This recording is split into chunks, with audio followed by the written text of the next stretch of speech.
Morning নমস্কার সবাইকে। আশা করি তোমরা সবাই খুব ভালো আছো, সুস্থ আছো আর সাবধানে আছো। একটা ফ্রেশ ব্লগ নিয়ে চলে এলাম আজকে সকালবেলাতে। এখন বাজলো হচ্ছে 9:45। কুটুস করছে ওর অনলাইন ক্লাস, দেখলে তো আজ থেকে ওর অনলাইন ক্লাস শুরু হলো। আর আমার সকাল সকাল এই যে প্রোটিন পাউডার নিয়ে বসেছি, যেটা মাদার্স প্রোটিন এক্স মাদার্স, যেটা খুব বাজে খেতে, সেটা নিয়ে বসেছে। কিন্তু কিছু করার নেই, খেতে হবে এই টাইমে, ডাক্তার বলেছে খেতে। কোনো রকমের গিলি, এটা খাওয়া বলে না, এটা গেলা বলে। তো কোনো রকমের সকালে গেলা হয় এটা। তো যাই হোক, আজকে সকালে ব্রেকফাস্ট কী হচ্ছে সেটা বলছি তোমাদের পরে। আর আজকে সৌম্যর অনেক কাজ আছে, কারণ আজকে আমাদের নতুন বাড়ির যে ইন্টিরিয়ারের কাজ করবে সে আজকে আসছে খড়গপুর থেকে তার লোকজন নিয়ে। তো ও প্লাইগুলো কিনতে যাবে, ব্রেকফাস্ট করে ও বেরিয়ে যাবে 10টা নাগাদ। তো সোনাই চলে এসেছে, অনেকক্ষণ ব্রেকফাস্ট আজকে করবে। আর আজকে শান্তাও আসবে। শান্তা গতকাল ছুটি নিয়েছে, তোমাদের তো আগের ব্লগে বললামই। এত গরমে আমিও বললাম যে না, একটুখানি ছুটি না, একটুখানি বাড়িতে রেস্ট করো। তো যাই হোক, এখন আপাতত খাচ্ছি হচ্ছে ড্রিঙ্ক। সৌম্য চা খেলো না, বললো আমাকে চাটা ব্রেকফাস্টের পরেই দেবে, যেহেতু বেরোবে। দাও। তো আজকে আমাদের ব্রেকফাস্ট হচ্ছে এই যে এগ চাউমিন। নেবে এগ চাউমিন, আর তার সঙ্গে পেঁয়াজ আর শসা। এগ চাউমিন তার সঙ্গে পেঁয়াজ আর শসা। আমরা চাউমিনের সঙ্গে পেঁয়াজ আর শসাটা খাই, ওটা ভালো লাগে বেশ। তোর হয়ে গেছে ক্লাস কমপ্লিট? হ্যাঁ। দেখো সকালবেলা সমস্ত পর্দা বন্ধ, একটাও খুলে উঠতে পারছি না, কারণ এত রোদ না। খালি এই ঘরেরটা খোলা আছে, কারণ কুটুসের ক্লাস চলছিল যেহেতু, তার জন্য। আর কোনো ঘরের খুলিনি, মানে ওই ঘরের জাস্ট এখন দরজাটুকু খুললাম। এত রোদ সকাল থেকে না, আর দরজা জানলার মানে পর্দা খোলার উপায় নেই, খুললেই ঘর গরম হয়ে যাচ্ছে। তো চলো ব্রেকফাস্টটা চট করে নি। লাগে শরবত খাবে, নিয়ে আসবে না বলে। Body spray? হ্যাঁ বডি স্প্রে আমার লাগে না। হ্যাঁ লাগে। তুমি কি কস্তুরি? আমার গায়ে গন্ধ, তার বডি স্প্রে লাগে না। সত্যি লাগে? হ্যাঁ লাগে ভীষণ। তোমার তো কস্তুরি সুগন্ধ নেই তোমার গায়ে। গরমে আবার গন্ধ থাকবে না, হতে পারে গরমের মধ্যে, সেটা তো আরো বেশি ডিও স্প্রে ইউজ করা দরকার। ডিও ভুলে যায়। ডাবের শরবত নিয়ে আসবে যদি পারো। তোর কি খাওয়া হবে না, এই জন্মে হবে? তো বাপরে, যেখানেই যাচ্ছে ঘেমে ঝোল হয়ে যাচ্ছে। বাথরুম আরো গরম, খুব গরম। সব থেকে গরম লাগে বাথরুমে, মানে স্নান করে বেরোতে আবার ঘেমে যাচ্ছে, এরকম একটা ব্যাপার। আমার একার নয়, মনে হয় সবারই একই অবস্থা। দাঁড়া, এই দেখো বাইরের অবস্থাটা দেখো, রোদ একেবারে ঝলঝল করছে। দিন থেকে ভাবছি যে কারেন্ট অফ মাঝে মাঝে হয়, আমাদের এখানে হয় না খুব একটা, বাট কি বলতো এই গরমকালটা মাঝে মাঝে কারেন্ট অফ হয়। তো অনেকদিন থেকে ভাবছি যে এমার্জেন্সি লাইট আনবো। তো এমার্জেন্সি লাইটটা ফাইনালি এসেছে। এমার্জেন্সি লাইটটা দেখি, খোল দেখি কেমন। এই যে এমার্জেন্সি লাইট, খুব দরকারি জিনিস। বাহ বেশ ভালো তো, বাহ প্রচুর লাইট। কাজের জিনিসগুলো সত্যি খুব ভালো, নাহলে কারেন্ট অফ হলে না কোথায় মোমবাতি তখন হাতড়ে বেড়াতে হয়।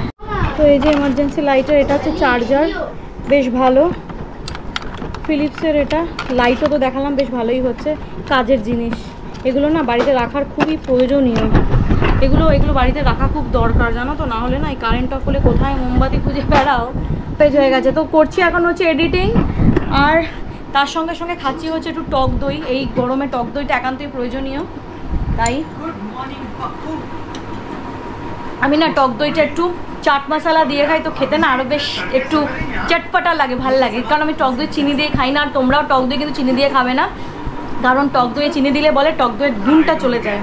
তো টক দই একটু চাট মশলা দিয়ে খাবে, ওটা আরও ভালো লাগে। সৌম্য ফোন করলো এখনই, ওর হয়ে গেছে কাজ, তো ও আসছে। ওখানে ওই বউবাজার গেছে, তো এখানে তোমার কলেজ স্ট্রিটের ওখানে গেছে।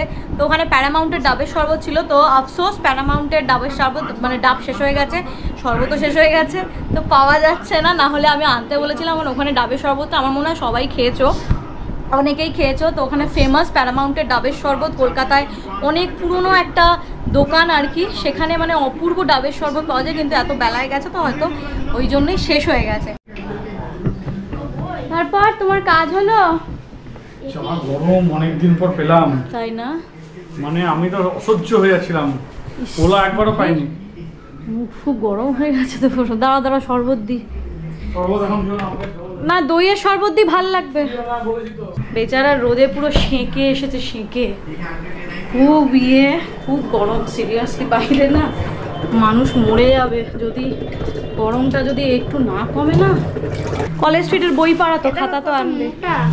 হ্যাঁ ভালো তো, তো এমনিতেও লাগে খাতা, রেখে দে। তো কি কি এনেছে এখন খুলবো না, এখন খুলছি না, পরে খুলবো খাওয়ার সময়। এই আমি ভাতটাও করে নিলাম, আমাকে বলবে তো আমি ভাতটা করতাম না, তাহলে বলো তো দেখি। তো মিক্সড ফ্রাইড রাইস অনেক কিছু এনেছে শুনছি। তো চলো চট করে আগে স্নান করব, ব্লগটা এডিট করতে দিয়ে, এডিট বলছি দূর বাবা ভুলভাল বকছি গরমে, এডিটিং হয়ে গেছে, ব্লগটাকে আপলোড করব, আপলোড হতে টাইম লাগবে, সন্ধে অবধি আপলোড হয়ে যাবে। আর জানোই তো কখন আমার ব্লগ আপলোড হয়, ব্লগ পোস্ট হয় সন্ধে 7:30টায়। তো চলো চট করে স্নান করে আসি। বলো ওজন ধরে কিনেছে তাই? হ্যাঁ ওখানে কলেজ স্ট্রিটে তো খাতা বইয়ের তো জায়গা, ওটা এই কলেজ স্ট্রিটের ওখানে তো ওজন দরেই খাতা ইয়ে হয়, বাপরে বিশাল মোটা মোটা খাতা, তো সারা বছরে হয়ে যাবে রে। এটা একটা খাতা নিল 30 টাকা করে। বাহ। তো চলো এখন করব হচ্ছে লাঞ্চ। লাঞ্চ তো আজকে একটু অন্যরকম হয়ে গেল, কারণ ভাত ফাত আমার সব করা হয়ে গেছিলো। দেখো ও বলেও নিজে আনবে, এটাতে সারপ্রাইজ, কারণ গুঞ্জনের চাইনিজ আমার এমনিতেই খুব পছন্দ, সেটা হচ্ছে আনতো। তো যাই হোক আজকে এনেছে, যখন ভাবছিলাম এবেলাটা ভাত খেয়ে রাতে খাওয়া না থাক, বাসি করার দরকার নেই, গরম গরম আছে, এবেলাতেই অল্প স্বল্প করে খেয়ে নিই। কী কী এনেছে তোমাদের বলছি দাঁড়াও। এটা হচ্ছে আজকে আমাদের দুপুরের লাঞ্চ। আমি একটু আবার ভাতও নিলাম। তো এই যে কুটুসের সেজওয়ান ফ্রাইড রাইস, একটা হচ্ছে চিলি ড্রাই চিলি চিকেন, একটা হচ্ছে চিলি ফিশ। কিরকম আমারও তাই আছে। আমি আজকে পুরো মিক্স ব্যাচ করে নিয়েছি। আমি এইটুকু ভাত আমার দুপুরে লাগে, এখন বানালাম যখন একটু খাবো, তো ছাড়াটা বাবার জন্য রেখে দে না। ভাত আর একটুখানি পোস্ত নিয়েছি, ওইটা একটু খাবো, তারপরে অল্প রাইস, তার সঙ্গে ড্রাই চিলি চিকেন, আর এই যে কি বললাম চিলি ফিশ। এই হচ্ছে আজকের লাঞ্চ, দেখে নাও। ও বললো একটু বাদে খাবো, রোদ থেকে এসো তো, বলছে ভালো লাগছে না, একটা লস্যি খেয়ে নিয়েছে, বলছে পেটটা গজগজ করছে। A few moments later. Good evening. তো এতক্ষণ না ল্যাদ খেয়ে শুয়েই ছিলাম, ভালো লাগছিল না, এমন গরম লাগছিল না, শুয়েই ছিলাম। মাঝে কুটুসের এক বন্ধু আর তার মা এসেছিল, তো ওর যে 5-এর মানে আগের ক্লাসের যে বইগুলো, সেই বইগুলো নিতে এসেছিল। তো যাই হোক ওগুলো দিলাম। 5টার সময় ঘুমিয়ে পড়েছিলাম, ঘুম থেকে হঠাৎ করে ফোনের আওয়াজে উঠেছি, ছিল এসে খানিকক্ষণ গল্প টল্প করলাম আর কি। ওর যেগুলো সে ওই বইগুলো দিলাম, বইগুলো দিয়ে তারপরে খানিকক্ষণ আধ ঘন্টা 40 মিনিট মতো গল্প করলাম, ভালোই লাগলো, অনেকদিন পর দেখা হলো। আগে ও আরও বাসে একসাথে নামতো, তো এখন আর নামে না, ও টাইমটা যেহেতু চেঞ্জ হয়ে গেছে, আসার ডিসপার্সাল টাইমটা একটু পিছিয়ে গেছে। তো যাই হোক কথাবার্তা বললাম, কথাবার্তা বলে তো এখন দেবো হচ্ছে সন্ধে, পুজো দেবো, বাজে এখন সন্ধে 7:30। ব্লগ আপলোড কিন্তু করে দিয়েছি, অনেকেই দেখছো না, প্লিজ আবার রিকোয়েস্ট করছি ব্লগটা দেখো, অনেক কষ্ট করে অনেক স্ট্রাগলের মধ্যে দিয়ে এখন অনেক কষ্ট করে অনেক স্ট্রাগলের মধ্যে দিয়ে এখন যাচ্ছি আমার এই প্রেগন্যান্সি পিরিয়ডে। তোমরা তো জানোই শরীর অনেক আপস অ্যান্ড ডাউনস চলে এই টাইমে, তো তারই মধ্যে দিয়ে ব্লগ করে সেটাকে এডিট করে তোমাদের কাছে প্রেজেন্ট করার চেষ্টা করছি। প্লিজ একটু আমার সঙ্গে থাকো, লাইক আর যারা যারা দেখছো একটা করে লাইক টিপে দিও না, ওটা করতে তো অসুবিধা নেই, জাস্ট নিচেই লাইক বাটন আছে, একটা লাইক বাটন করে দিও প্লিজ, আর সাবস্ক্রাইব অবশ্যই করতে কিন্তু ভুলো না। লাঞ্চের পর আর কথা বলতে পারিনি, তো গুঞ্জনের খাবার তো খেলাম, কিন্তু খেয়ে খুব হতাশ হলাম, কারণ গুঞ্জনের খাবার যারা যারা গুঞ্জনে খেয়েছো জানো যে ওটা খুব পুরনো একটা ফুড জয়েন্ট, আর ভীষণ ভালো চাইনিজ পাওয়া যেত বলে আমি জানতাম। আমি হ্যাঁ সত্যি এটা হিডেন জেম ছিল, হিডেন জেম না, এটা সবার কাছেই ওপেন, সবাই জানো, হিডেন কিছু ব্যাপার নেই। কিন্তু আমি যখন খেয়েছিলাম তখন দারুণ খেয়েছিলাম, কিন্তু কেন জানি না আজকে আমার ভীষণ বাজে লেগেছে, জানি না ওদের কুক চেঞ্জ হয়েছে কিনা। মানে ও এনেছিল, দেখালাম তো তোমাদের সেজওয়ানটা আমি খাইনি, মেন ফ্রাইড রাইস খেয়েছিলাম, চিকেন মানে মিক্সড ফ্রাইড রাইস যেটা, আর চিলি ফিশটা তো জঘন্য ছিল, মানে ভেতরে যে মাছটা ছিল বাসা মাছের গন্ধ আসছিল রীতিমতো, মানে আরও ভালো মানে কুক হবে ব্যাপারটা আর কি, খুব কাঁচা কাঁচা লাগছিল ব্যাপারটা।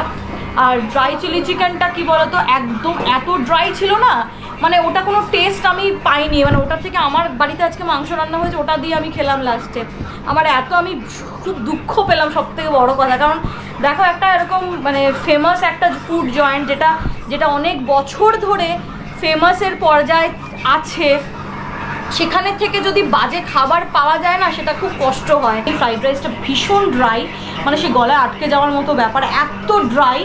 আর চিলি ফিশটাও একদমই মানে not at all up to the mark, কোনো মার্কেই নেই, পুরো বেশ ভেতরের বললামই বাসা মাছটার গন্ধ আসছে, ওটা আর একটু কুক হতো।